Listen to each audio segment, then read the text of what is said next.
Bienvenidos de nuevo. Ahora vamos a ver lo que serían aquellas teorías de aprendizaje que son aplicables, no solamente a los entornos y las redes sociales, al mundo virtual, sino a cualquier actividad que tenga que ver con el proceso de enseñanza-aprendizaje. De todas formas, sí que vamos a intentar centrarnos en los aspectos más virtuales. Pero para ello debemos repasar un poquito, bueno, qué es lo que nosotros hacemos, debemos reflexionar sobre cómo hacemos este acto, este proceso, este estado mental en el cual nuestro cerebro, nuestra mente, lo que consigue es el hecho ese del aprendizaje. Una cosa bien extraña, porque si lo piensas, ¿qué es el aprendizaje? Capturar información, saber qué es una cosa, memorizar, tener habilidad para hacer algo, ser competente, ¿eh? Bueno, es difícil, ¿no? Pero bueno, vale la pena reflexionar sobre ello y primero eso es lo que deberíamos hacer. Por ejemplo, el doctor James Schul, a partir del modelo de David Kolb, en el que hay un ciclo de aprendizaje claramente definido, él lo busca y lo hace corresponder con los procesos cerebrales. Hace un estudio de los procesos cerebrales y de las partes del cerebro que intervienen en estos procesos. Él, por ejemplo, siguiendo a Kolb, pues dice que mediante una experiencia concreta cuando estamos capturando información, ¿no? Obteniendo información, obtenemos la primera etapa de ese ciclo, iniciamos el ciclo, mediante la obtención de información. A continuación, esa información, que tiene que ver un poco con la estructura de Dalple, que hemos comentado en otras ocasiones, ¿no? Pues esa reflexión nos permite que comienza a tener significado la información que hemos capturado. Ese significado se lo damos nosotros y ya veréis que dentro de las teorías pedagógicas del aprendizaje, pues ya sea el conductismo o ya sea el conectivismo o sea el estructuralismo, cualquiera que fuera, dicha teoría, pues esa interpretación, esa parte reflexiva en la que adquirimos significados mentales de las cosas que observamos, pues son explicadas de diferentes formas. Una vez que tenemos ya realizada la primera reflexión, conceptualizamos, incorporamos dentro de nuestros estados mentales ese concepto que estamos aprendiendo, que para nosotros ha comenzado a ser significativo. Estamos construyendo nuestro aprendizaje. Bien, en ese momento de la conceptualización abstracta, nosotros podemos usar esos significados, no solamente los incorporamos, sino que además los podemos usar. Los usamos para trabajar, para relacionarnos, para enseñar a los demás, ¿vale?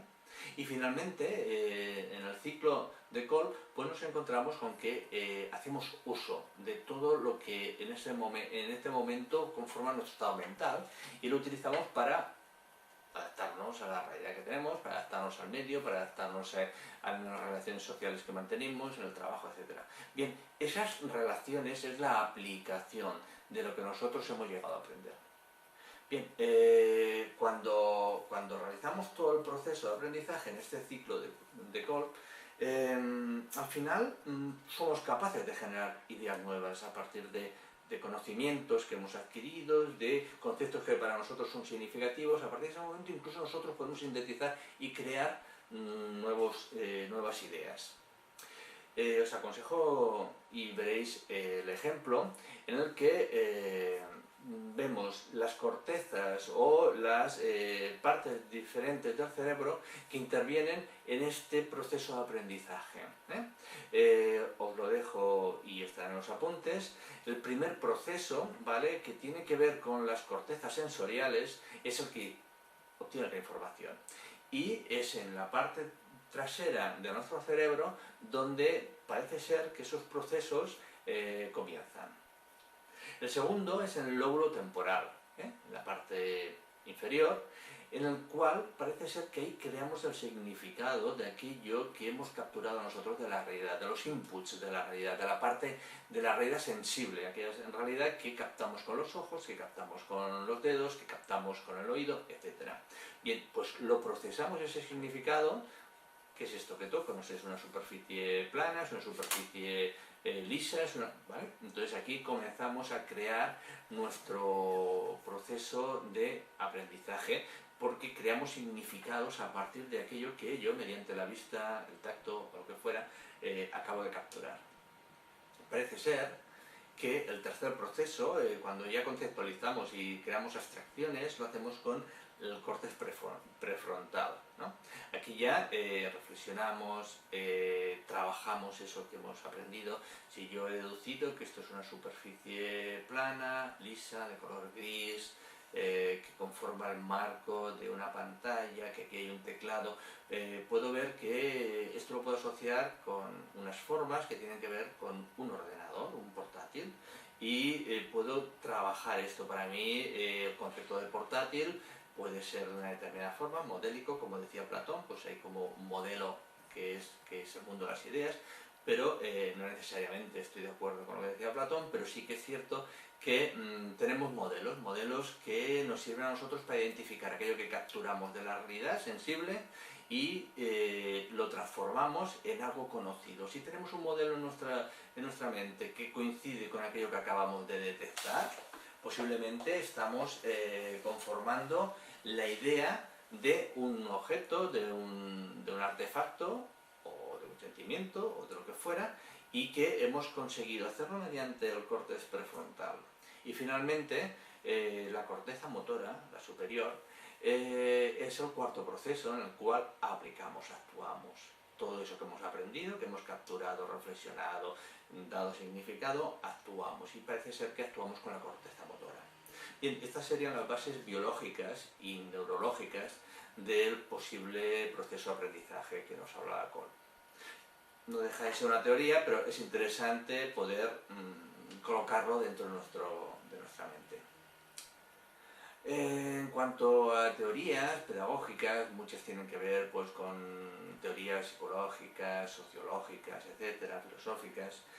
Bueno, podemos comentar el tema del estructuralismo, las teorías estructuralistas, que, bueno, un poco lo que nos enseñan es que debemos afrontar el estudio de la realidad, el estudio de las cosas, a partir de una visión sistémica en la cual ya hay diferentes estructuras que conforman todo el sistema y que esas estructuras posiblemente tengan unas relaciones. Y no necesariamente una estructura es superior a la otra, ni es más nuclear, sino que todas, el hecho de estar dentro del sistema, conforman esa realidad o ese aprendizaje o ese conocimiento. Depende del campo de las ciencias en los cuales nos estemos dirigiendo. En el caso de las ciencias pedagógicas, pues cuando una persona está aprendiendo, está construyendo estructuras mentales en las que conecta aquello que aprende con aquello que para él es la realidad, con aquello que mentalmente está construyendo dentro, ¿no? Dentro del estructuralismo, claro, se trabaja mucho el lenguaje. Y el lenguaje no deja de ser una parte o una expresión de la mente, y es en la mente donde tenemos el proceso de aprendizaje. Con lo cual vemos claramente que si trasladamos las teorías estructuralistas al proceso de aprendizaje, pues lo que nos damos cuenta es que somos los individuos que construimos, que estructuramos el conocimiento, ese conocimiento que estamos adquiriendo, y le damos nuestro significado. Un significado que tiene que ver con nuestra forma de ser, con nuestra forma de entender el mundo, pero también pues, con la cultura que nos rodea, con el espacio social que tenemos. No deja de ser que todo el entorno influye sobre nosotros. Así como Platón pues, había pensado que las ideas tradicionalmente, eso se ha transmitido a todo el pensamiento occidental, hasta hace relativamente poco, que todas las ideas estaban en un mundo superior, aquellos conceptos que eran puros, limpios, ¿no? La idea de caballo era un caballo perfecto, pero nosotros hemos conformado a partir de diferentes caballos que hemos visto a lo largo de la vida, algunos dibujados, otros fotografiados, otros en realidad, y hemos hecho una idea del concepto de caballo. Bien, pues para Platón eso era la esencia del conocimiento. Las ideas existían, existía un caballo perfecto que está en el mundo de las ideas. Pero bueno, el estructuralismo claramente rompe con este pensamiento tradicional y te dice que todos los caballos conforman el conocimiento al caballo, pero no existe un caballo único en el mundo de las ideas que sea el modelo de todo, sino simplemente que nosotros hemos construido, a partir de diferentes estructuras estamos construyendo modelos. Por lo tanto, el modelo de caballo que tendría Platón es un modelo igual para todo el mundo. El estructuralismo nos dice que no, que el modelo de caballo es particular y significativo para cada uno de nosotros. Por ejemplo, si nosotros hablamos de la lengua es un conjunto de significados, un conjunto de símbolos que está admitido de forma colegiada por toda la sociedad. Sin embargo, la habla particular, es un uso individual que hacemos nosotros. Por lo tanto, es un uso que yo ahora, por ejemplo, estoy utilizando. Mi habla tiene una forma de expresar y que vosotros estáis captando diferente a la vuestra. Y sí que estamos utilizando la lengua como un conjunto de símbolos, de significados que hemos acordado, pero que sin embargo la forma en que yo expreso esa lengua es en virtud de mis estados mentales, de mis estructuras mentales, que es como yo he ido aprendiendo a lo largo del tiempo. Cuando estamos entre el estructuralismo y el constructivismo, que se tocan bastante entre ellos y son evoluciones naturales, parece lógico pensar que cuando estás definiendo una estructura, cuando mentalmente estás creando un conocimiento, estás construyéndolo también, ¿no? Pues una figura importante es Piaget. Piaget lo que nos dice es que hay como tres estructuras fundamentales, ¿no? Una es la de la totalidad.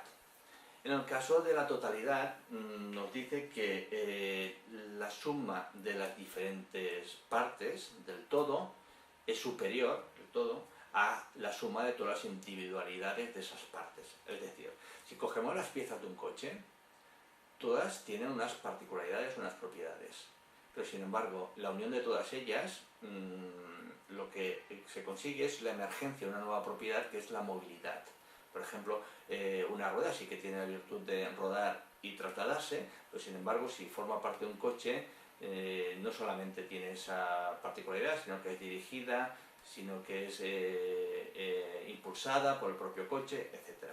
Es decir, el coche tiene propiedades superiores a las que tienen las partes. Bien, pues esta estructura de totalidad la podemos trasladar a nuestro pensamiento. Y al tener diferentes estructuras que hemos ido captando, si las tenemos desde un punto de vista más sistémico y total, nos permite realizar o aprender o tener aspectos mentales superiores a los de las diferentes partes. Por ejemplo, la conciencia. La conciencia es el resultado de una propiedad emergente a partir de todas las posibilidades que tiene nuestra mente, nuestro cerebro, pero es una propiedad superior a lo que puede hacer la corteza motora, o lo que puede hacer el prefrontal o cualquier otra parte. ¿Vale? También cualquier sistema, cualquier estructura fundamental se autorregula. ¿Para qué? Para equilibrarse. Es normal que si tenemos todo un sistema, este sistema sufra cambios, pero como tiene que ser un sistema, al final lo que consigue es equilibrarse. Y también, para que haya ese equilibrio, necesita que hayan transformaciones. Y las transformaciones también forman parte de esta estructura fundamental, puesto que nos permiten el equilibrio dinámico. Entonces, entrados ya en esta situación, pues podemos hablar del constructivismo como teoría pedagógica del aprendizaje, en el que, bueno, Jean Piaget ha sido el que lo inició de alguna forma, ¿no? Diciendo, bueno, nosotros cómo construimos nuestro aprendizaje, cómo aprendemos, pues mediante el medio, ¿no? Nosotros, lo que nos rodea, el entorno, es lo que nos permite aprender. Y a medida que aprendemos, incorporamos ese conocimiento, pero es subjetivo. Siempre que construimos algo, es nuestra propia experiencia, por lo tanto es subjetivo, es de la persona y es intransferible. Yo lo puedo explicar mejor o peor, tú lo puedes entender de una determinada forma u otra, pero posiblemente nunca entenderás lo mismo que entiendo yo cuando hablamos de cosas, por ejemplo, que no pueden ser comprobables directamente mediante el hecho de los sentidos y comprobarlo. Por ejemplo, si yo te hablo de la idea de libertad, Tu idea de libertad es diferente a la mía, porque has podido tener un aprendizaje diferente en cuanto a lo que significa libre albedrío, sobre lo que significa ser libre para ir a un sitio o lo que fuera. En cambio, si hablamos de lo que mide un metro, todos sabemos lo que mide un metro y lo podemos comprobar. Bien, esa experiencia subjetiva, ¿vale?, es la que nos hace diferentes a todos. Bueno, finalmente, como hemos quedado, de forma interna, nosotros realizamos la reconstrucción de la realidad, recibimos inputs y reconstruimos nuestra propia realidad, ¿vale? Pero claro, entonces eso, todos somos iguales, todos somos igual de inteligentes, esto no lo sabemos, porque ¿cómo lo podemos medir? Si cada uno tiene una inteligencia, tiene una construcción de sus procesos de aprendizaje diferente. Por lo tanto, las inteligencias no son medibles, son personales.